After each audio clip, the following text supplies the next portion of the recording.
So this is the group of red cows that I bought back week before Thanksgiving. They've all calved out except for maybe 2 or 3. I think I had a set of twins, but the mama didn't claim both of them, so it may have been just a cow abandoned one. So that's why I don't know if there's 2 or 3 left.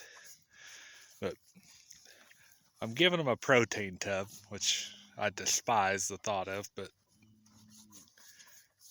that's the option that I decided on. These cows are pretty small. They're farrow genetics.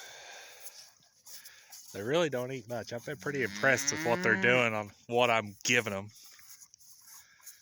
especially since they're lactating. Calves are looking pretty good. They are small. That is to be expected. I knew what I was getting into when I bought them. But these cows are full. They look pretty good. The reason they're getting the tub is because I have limited forage this year, stockpile. Had a bad drought. I'm about an hour southwest of Springfield, an hour southeast of Joplin. Just, yeah, southwest Missouri. Got pretty bad down here. I'm not real sure what this forage is. I think it's just fescue that I didn't get grazed back in, it would have been probably July. And I did about, I don't know, a third of the field here. And I started realizing that it hadn't rained in about 60 days. So I started cranking them down tighter and tighter, making them take more and more than half. Normally I do a take half, leave half, maybe leave a little more than that. But I just started making them take more and more to gain rest on the rest of the farm, recovery period for the rest of the pastures. So as you get further over this direction towards the road, and these other paddocks over there, over here, they cleaned those 2 over there I grazed first because it got real cold and they was calving, and I put them up against the timber for a windbreak. And there's a little swag in the field, and it just works better over there. But this they took more of during the summer. So when we did finally get rain, it's just got more vegetative stuff in it, which I know it all looks dead, but it's actually pretty green down in there. And they're gonna consume this pretty good. They'll do good on it. However, that over there had so much thatch in it that they had stomped down that when we got rain, it came up through it a little bit, but they're not working for it. You can tell in their manure that they're not digesting it very good because there's just not enough green material in it.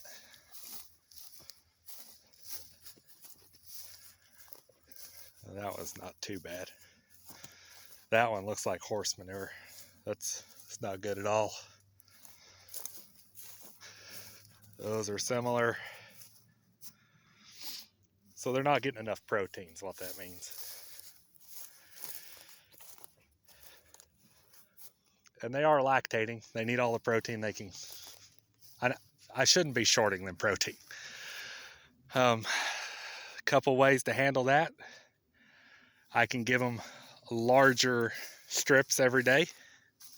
That'd give them more green material. They'd pick through it. They'd leave all the stuff that they didn't like over here. This is the side of the field that's real bad. That's why I'm standing over here. They're leaving a lot behind just because it's not doing anything for them. Meanwhile, the closer you get to the water, which cattle always graze more at the water than they do on the far edge of the field. That's why Greg Judy and a lot of them, they have the Plasson quick couplers and they move the water all the time. I'm just not set up to do that. I don't know as I care to be on this farm. I've got one farm I would like to set up that way, but this one's it's the way it is. I like it. It works good the way it is. So.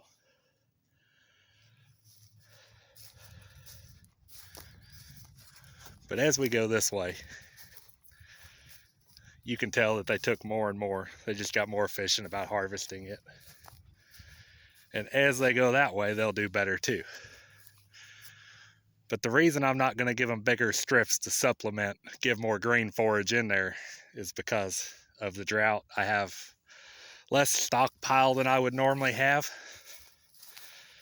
So if I did that, I would run out of stockpile probably the first week of March, maybe the second week of March, and we're not going to have green grass till April 1st anyways. That's on an average year, sometimes a week before, sometimes a week after. But April 1st, you can pretty well count on turning the cows out and doing all right.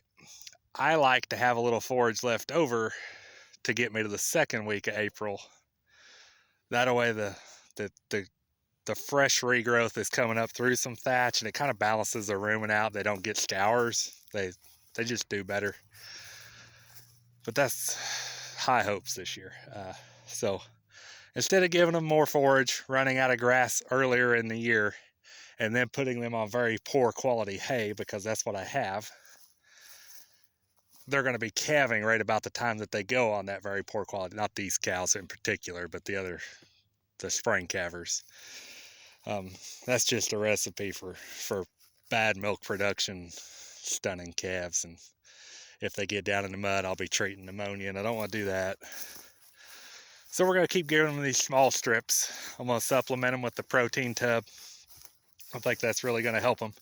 The other option is I could give them grain, or I could give them decent hay. I don't have decent hay. I'm not going to have any alfalfa or Bermuda trucked in. Just not going to do it. The grain, I have to feed it every day. Well, that's not true. Normally when I feed grain, I feed twice as much as I need every other day, because cows are ruminant animals, and you really only have to feed them good quality about every third or fourth day, but every other day works out pretty good for me. If I do it every day, they seem to crowd out. The ones that really need it don't get anything. The boss cows get it all. But I don't want to carry sacks of grain from the road, because I don't drive in the fields, all the way to the cows every day. I rolled that damn protein tub all the way from the road out here. I'm not sure that I'd do that again, but I probably would, just because I'm stubborn. But that's why we're going to feed the protein tubs. That's a look at the new red cows. When they're fat and sassy, they'll probably weigh 1,200 pounds, maybe 11. I don't know. They're decent sized cows. For weight, they're short.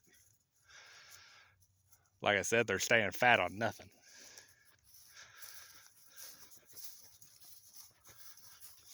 Calves look good. They're thick. They're short, but they're thick. Now these calves they started about Thanksgiving. Most of them came in the first 30 days. So by the time I breed these heifers, I'll breed them June of 2024. So instead of being 14 to 16 months old, they'll actually be closer to 18 to 19 months old. And I'll turn them into spring calvers like the rest of the herd. And they'll be a little older. They'll have a little advantage. Maybe they'll breed back better.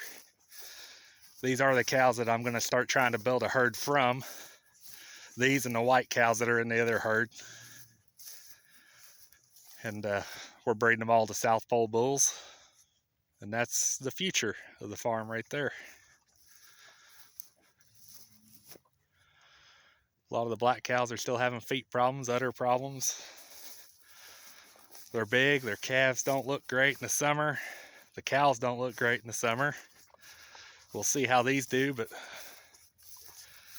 the guy I bought them off of, I've known a long time, and I trust him, and I think this is going to work.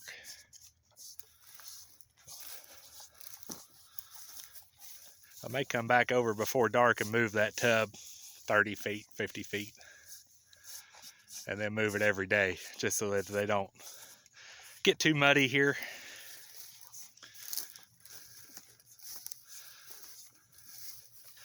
But I bought another tub for the calves. I've weaned calves off and moved them to the other farm that's down south. They got a tub too. Just because the drought got so bad down there that the foxtail took over and crowded out a bunch of the fescue. So they're gonna need a little jump. I really need them to be gaining a pound and a quarter all winter long. And that'll just be growing frame. They won't be fat at that growth. But when green grass gets here in the spring, they'll be ready to grow, and hopefully they'll weigh 650 on average like they normally do, about 14 months old, which sounds awful small to a lot of people, but